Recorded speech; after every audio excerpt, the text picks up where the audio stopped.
It's a pleasure to share a little bit about our research that we did, and we really benefited from being able to ask the question about sleep apnea in uncontrolled epilepsy to a large claims database. We used the Komodo US-based database.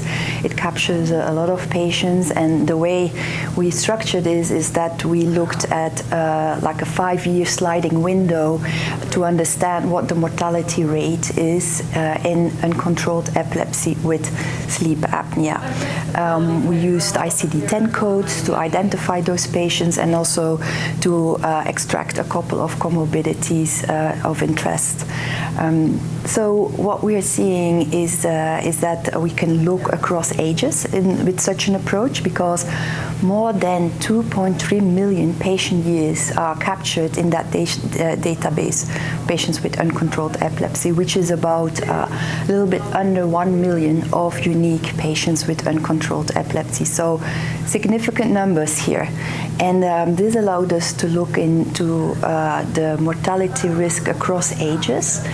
And what we observed is that, to our surprise, actually, that central sleep apnea has a very high, actually the highest mortality risk of the comorbidities that we evaluated, and some others were like cardiovascular failure or pulmonary comorbidities.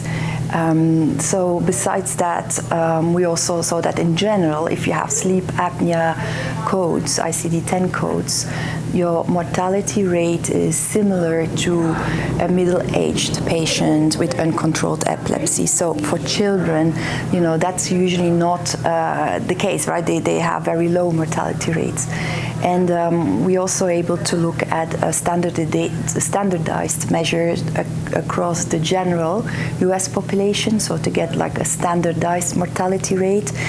And there we see that if you take a kid of like 10 years old, it would have 100-fold increased risk of mortality if there is a sleep apnea code of obstructive sleep apnea and other sleep apneas, and up to 200-fold if there's a central sleep apnea code.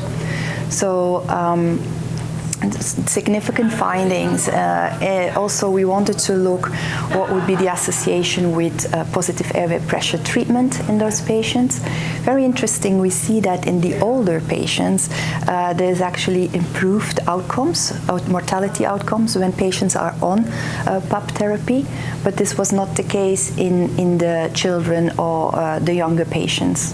So we believe that we really identified a vulnerable population here, where it's important to raise awareness on that topic, because it's potentially actionable, and given the significance of that outcome in relation to mortality, we believe it's important to bring that to the attention here at the AAN meeting, particularly because it's not the first question that usually doctors are asking to the patients. They will ask, like, how have your seizures been?